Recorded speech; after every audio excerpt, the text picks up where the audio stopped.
Hello and welcome to video number 5. Let's talk about video file optimization. Did you know that all files contain data that tells YouTube what your video could be about? Let me show you. Okay, so the way that YouTube gets an idea of what your video is about is by transcribing it. And for the most part, it can usually figure out what your video is all about if you have voice and speaking in it. Now, you can go one step further by adding what we call video file metadata. It's very similar to a website metadata. So for example, if you right click on any website and you click on View Page Source, up at the top, you're going to see a lot of what we call metadata. So right here, we can see the name, the title, the description, and all that information. So what that does is it tells Google essentially what your website is all about. So very, very similar in this case of what we're doing here. So what we're doing here is we are taking the video file that you have created and embedding it with more information. So besides the title and description, YouTube will be able to read the metadata inside of your video. So it'll make a little bit more sense when I show it to you. Now, it's really hard to find software out there that allows you to embed metadata, except for a few. So one of them is called Video Converter by Wondershare, and that is videoconverter.wondershare.com. That's videoconverter.wondershare.com. So if you go here and you go ahead and download up at the top, you will be able to embed metadata. In fact, we're going to be using that for this particular video. Now, there are other software out there like the Adobe Bridge software, which allows you to embed the metadata into your video. Now, the reason why I'm using Wondershare is because I feel like it's a lot easier to use. So if you go ahead and download this, we're going to open this here. And what I did was I clicked Add Files and I chose the file. Now, there's a lot of things that you can change about the video, but what we're particularly interested in is this eye icon right here. So click this eye icon or letter I here, and you're going to see that it says name, language, episode name, actors, director, screenwriter, tagline, and description and comments.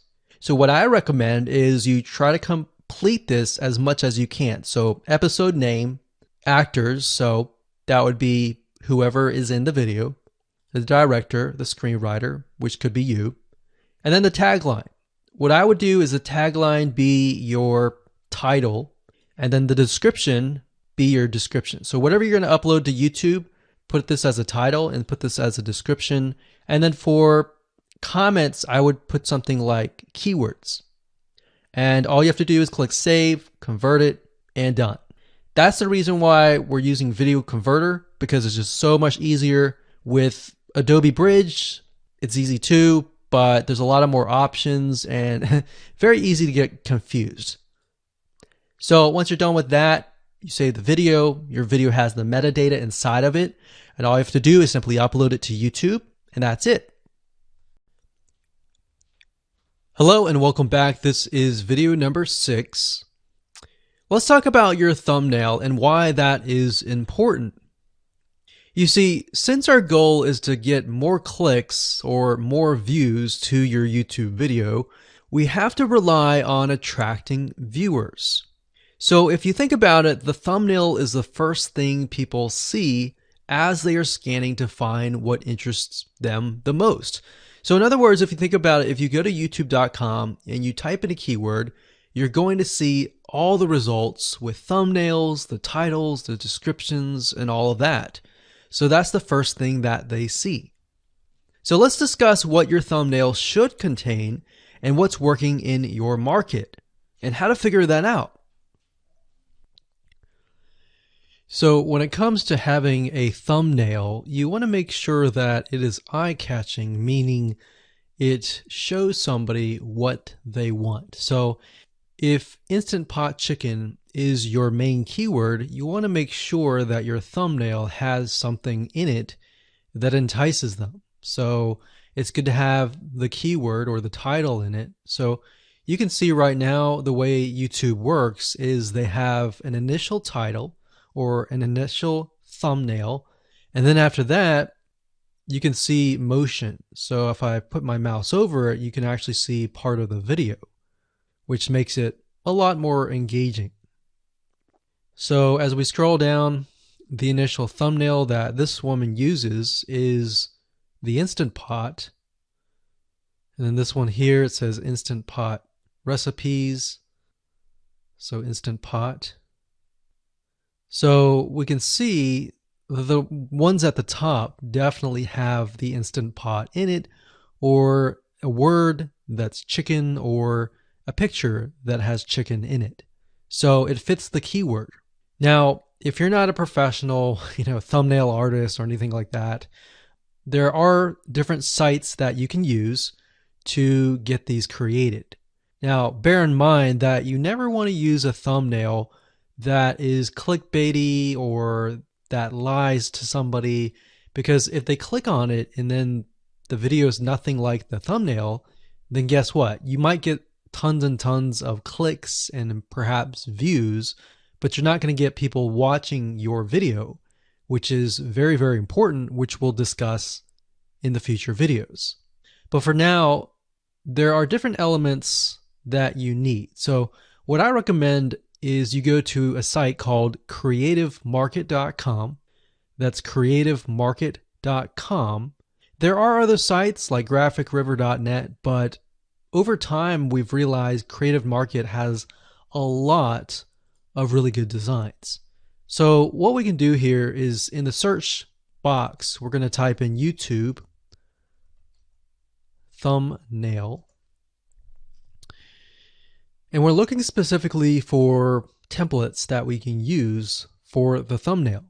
So it says YouTube thumbnail pack. Let's go ahead and open that. There's one here. There are end cards, but that's a little bit different. That basically comes at the very end of your video. So we got urban thumbnails, different types of thumbnails. But the reason why I like Creative Market is buying templates for specifically YouTube thumbnails is going to make your life a lot more easier, especially if you can make it professional. The more professional it looks, the more professional your viewers will click through.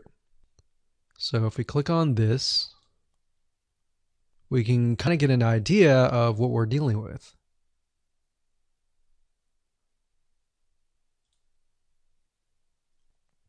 And here's more thumbnails here as well. Now, over time, we've realized with YouTube thumbnails, more and more designs are becoming minimalistic, meaning it's not too fancy, but it's got just enough information to tell the person what it is all about.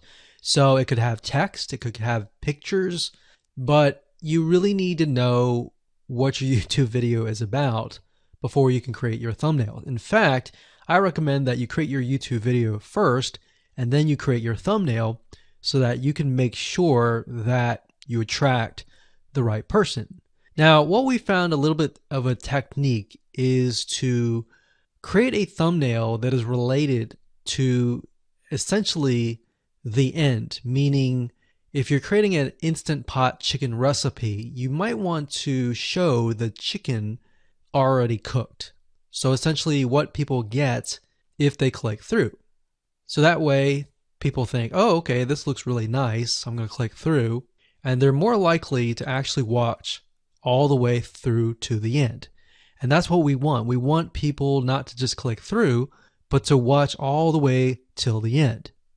And that's actually going to help us with the ranking. Hello and welcome to video number 7. Let's talk about video length in more depth. So the big question is, how long should your video be? While yes, most folks have said that your video should be short due to attention span, and that's something that we've talked about in the past, and that definitely worked in the past, and that still is true that people's attention span are short. But today, in terms of YouTube, your video length should be longer, and here's why. Did you know that YouTube ranks your video based on how many minutes your viewer watches? We talked briefly about this in video number 1, but I want to talk about why that is the case. Statistically speaking, most people that we have found, based on statistics that we have seen in YouTube, most people watch about 50% of a video. Even the people that are interested in a video, they watch 50% of a video. So if that, in this case, is a 5-minute video, an average viewer is only going to watch about 2.5 minutes. Now, here's why that is important.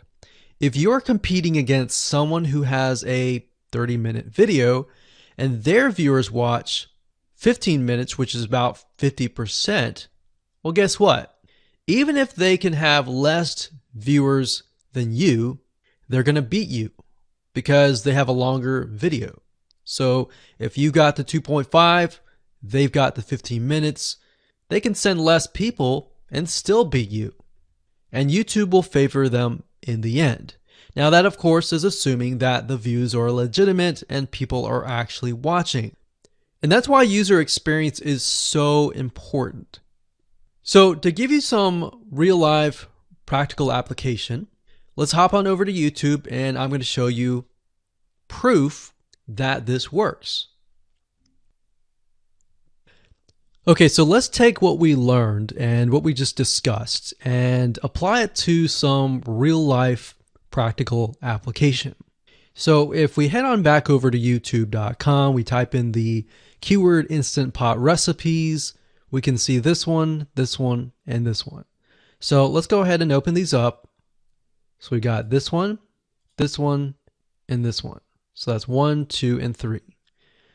The first one has about roughly 8 minutes or 9 minutes. We'll say 9 minutes.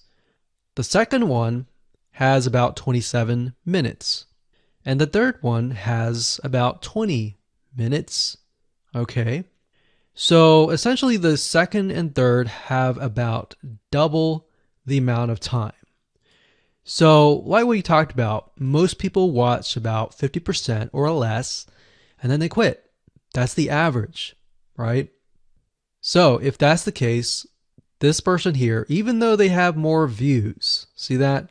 800,000 views, even though they have more views, they're competing with somebody with a 30-minute video. Essentially, it's 27 or 28, but close to 30. So if we round that, we'll just say this is 10, this is 30, and this is 20.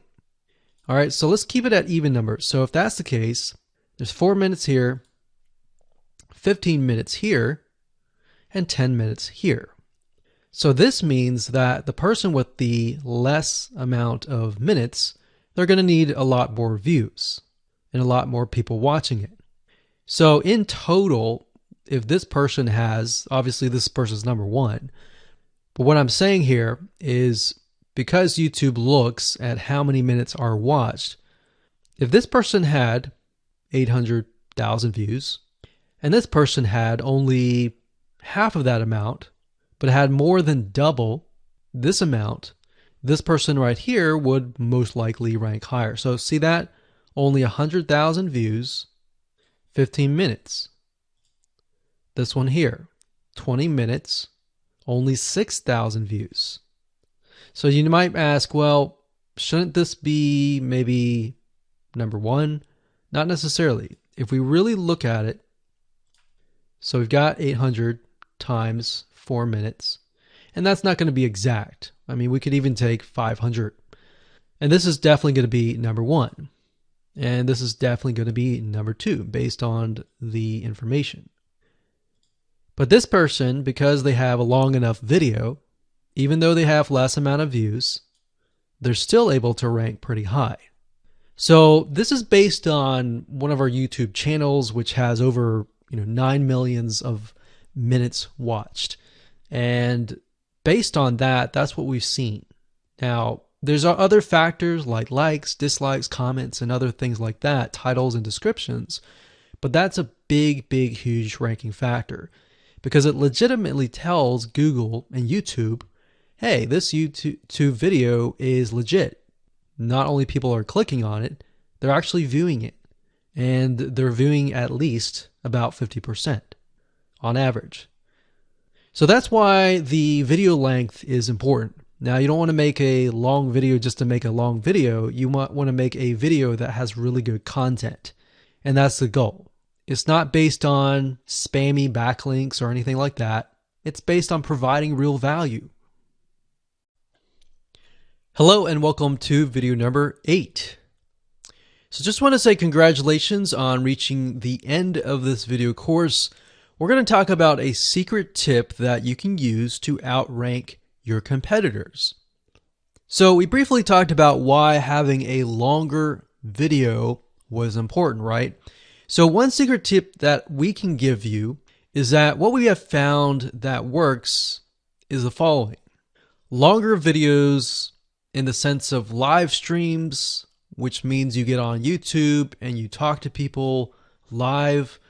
You have webinar replays and videos where people expect them to be longer. So in other words, people are expecting these to be longer. If you make a normal video that people expect to be 5 minutes and you make it an hour, then you're not really going to hit that 50%. But when you have a live stream or a webinar replay, usually people typically expect it to be at least 1 hour. So because people expect it to be 1 hour or longer, they expect to take time out of their busy schedule to actually watch your longer video. And what we found is these work really well compared to the average video. So let's discuss what you need to do in terms of software or even web applications that you need to create live streams and webinar replays. So in order to create a YouTube live stream, you're going to need to have a broadcasting software. There are many. You can go to YouTube and type in live stream, how to set it up, and there's a lot of videos on that.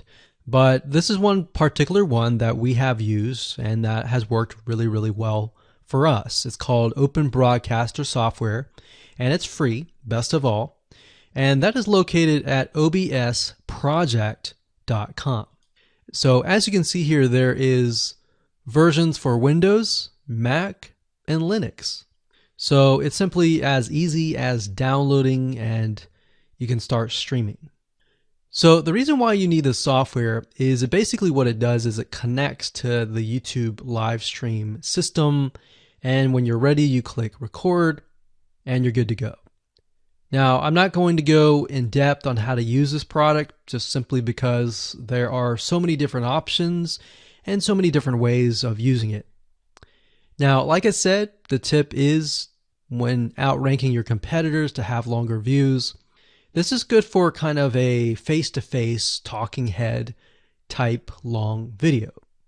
Now, if you want to use a camera, you can do that. If you want to do something like screen capture, meaning you're going to show your screen, then you're going to want to use something like GoToWebinar. And you can go to gotomeeting.com/webinar to do that. Another tool that we have used, which as of now, it is free, and who knows, it could change. So GoToWebinar does cost money, but it's a nice way to kind of engage with people. So this is the route that I would go if you are engaging with people. If you're not engaging with people and you're simply doing screen capture, there is a tool called Use Loom. Let me show it to you. So useloom.com. Loom is essentially a Chrome plugin, and what it does is it allows you to record your screen. It's super easy to use. In fact, it's super fast. It's so fast that you can literally start recording, and within seconds when you're done, you'll have the video in hand. And you can download the actual video file to your computer really fast. So those are the three options that I would go to, and really depends on the avenue that you want to take. So like I said, create a longer video, but just don't create any content. Make sure that the content is valuable, because you want to make sure that people watch all the way through. Or if not, watch at least 50%.